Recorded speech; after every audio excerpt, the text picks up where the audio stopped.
عرفتي في هذا الفيديو غتشوف معايا اكبر جريمه في حق الطفوله. هاد البنيته اللي كتشوف مزوجه وعندها جوج وليدات، هذا اللي شاده في يدها وعاد عندها ولد اخر. دابا انا اللي ما فهمتش هو شكون هاد العدو المجرم اللي قدر انه يوافق على هاد الزواج. واش دابا هادي قاده على شي مسؤوليه؟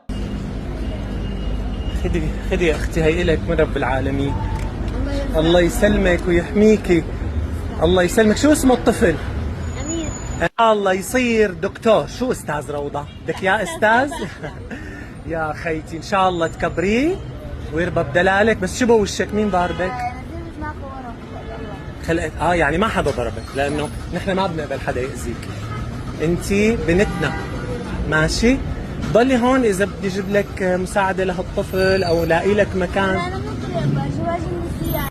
قلتي لي عم تدوري على الشغل. اي شغل بتشتغلي، المهم ما تعدي هالقعده. بس هذا الولد بضلوا معي، ما فيني ادخل البيت. قلتي لي عندك ولد ثاني.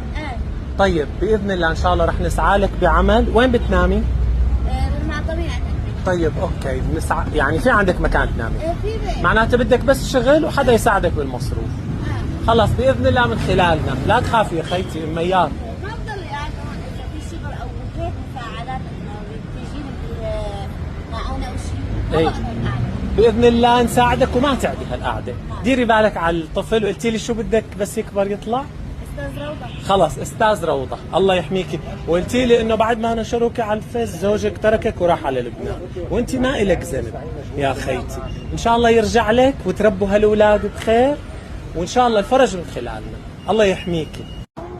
امانه نتساعد كلنا ونلاقي شغل لهالطفله ولطفلها، انه تقدر انه تطعميه وتدير بالها منه بلا ما تقعد هالقعده بالطريق وتطلب المساعده من الناس.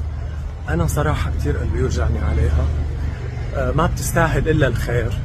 وبتقول لما نشروا صورتها ولما كانت حامل زوجها تركها، مع انه يعني انا بشوفها انه هي صغيره، يعني صغيره على الزواج وعلى الخلفه وعلى المسؤوليات.